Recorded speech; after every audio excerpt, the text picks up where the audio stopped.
We were blessed with a bombshell episode of the 2020 Digimon reboot this week with the introduction of HolyAngemon, the return of Devimon, and the truth of those two Digimon's connection once and for all. We know from last week that Angemon's ultimate form was on the way, but this episode still managed to surprise and delight for sure. Welcome to the episode 46 review breakdown, where I'll be explaining HolyAngemon, MagnaAngemon, Battle Mode, and Priest Mode, and of course the new plot developments this episode brought forward. If you're new here, welcome, and do me a favor and consider subscribing at the end if you enjoyed this. Our Digidestined crew is on the way to something of an unholy land, a place called Faga, which is said to be the place where Millenniummon will be resurrected. When we're stopped by what appears to be a green moon in the sky, it turns out to be an agent of Millenniummon called Sephirothmon, working to resurrect its boss by collecting data of powerful Digimon and compiling that data into one file, one form that will basically be a vessel for Millenniummon to take over upon arrival. Tai, Matt, TK, and Izzy, as well as their Digimon, get sent inside Sephirothmon, where they are met with these data copies of enemies we've faced throughout the series. Quote, copies are created from the battle memory stored inside each Digimon. They are between a virtual image and reality. I think this really works for Digimon because of the lore of these digital monsters being made of data, even though facing old enemies in waves is kind of like a cliche in these anime stories. In this case, it's not just a dream sequence or a magic occurrence. It actually kind of makes sense that an entity could scan Agumon, scan Gabumon,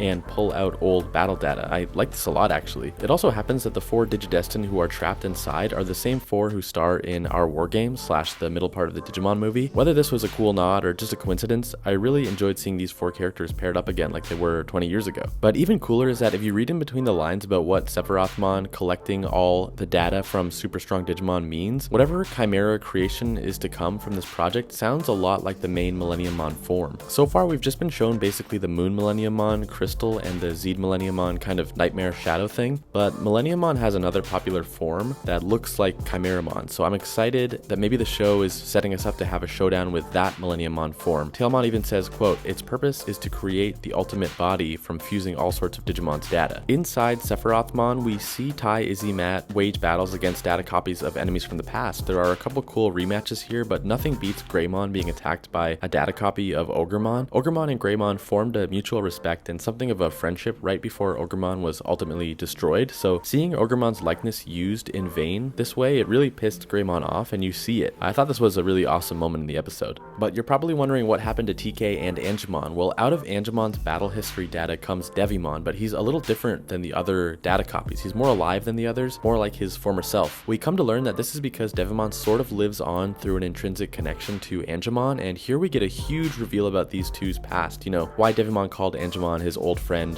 20 episodes ago. Many had speculated that Devimon was a fallen Angemon, maybe an ally in the war against Millenniummon who was corrupted or left behind or sacrificed. We also thought maybe Devimon is the one who trapped Angemon in that dark miasma, but actually neither of these things are true. Angemon says, at the end of the ancient war, when I awoke, I found myself surrounded by miasma and I saw the devil born from my own wings. Devimon is not Angemon's old ally or captor, but instead the result of Angemon's dip into darkness. Angemon claims, quote, you are my shadow reflected onto darkness, a reflection born from my weakness. That is why you pursue power, and you were taken over by it, referring to Don Devimon, and you were destroyed by it, referring to when War Greymon wrecked shop. Devimon tries to claim that the Digidestined connection is a curse, that the current power and evolution potential of Angemon and the others is confined to the will and desire of their human partners. It's honestly an interesting take for a villain in Digimon, since they've clearly found their own pathways to evolution in this series. I can kind of see why a power-hungry Digimon would try to argue that partnering with humans is the slower or more limited pathway to evolution. But nevertheless, Angemon doesn't buy it. He's still being defeated though, and Devimon says if you join the darkness, all your pain will fade, and we actually see this amazing sequence of Angemon being corrupted, and his face actually starts to resemble Neo Devimon, which I loved as a callback. It's just really excellent storytelling and storyboarding here. TK does not run though, and he proclaims it's because he has no doubt in his mind that Angemon will do the right thing and overcome and come out on top. Angemon is astonished and inspired by TK's hope, and it is the trigger that unleashes HolyAngemon. If you're a Fox Kids watcher like me, you probably know him as MagnaAngemon. This was an English dub change. Presumably HolyAngemon was just one too many religious words for a character. Maybe it's the word holy plus the fact he's kind of got a Pope hat thing happening that made the dub writers nervous about using the word holy. Oh well, it's not a separate Digimon or anything, although HolyAngemon does actually have two forms, but one has been seen in animation and one has not. The form we're seeing here is the battle mode, but there's also HolyAngemon Priest mode that has appeared in spots like the card game and the V-Tamer manga. I've got them up on screen right now. Let me know in the comments if you think there's a chance we'll see HolyAngemon Priest mode in this series, or do you think, no way, TK has hit max on forms this season, what with Pegasusmon plus Gaudramon seemingly coming later and Seraphimon. But back to the episode, we do defeat the data copies, including Devimon, but it's not just a happily ever after ending. Sephirothmon isn't actually destroyed, meaning as far as we know, Millenniummon got some of that data. I know his followers say it's damaged data, but it still arrived, so there's still a chance that they can use this against our team later. Also, Devimon kind of has one last scene speaking to HolyAngemon in his head. I don't know if this is a one-time thing, but I would kind of love it if it was like Team 4 Star's Piccolo and Nail and Kami thing, where moving forward, Devimon is a voice inside Angemon's head in battle. How cool would that be?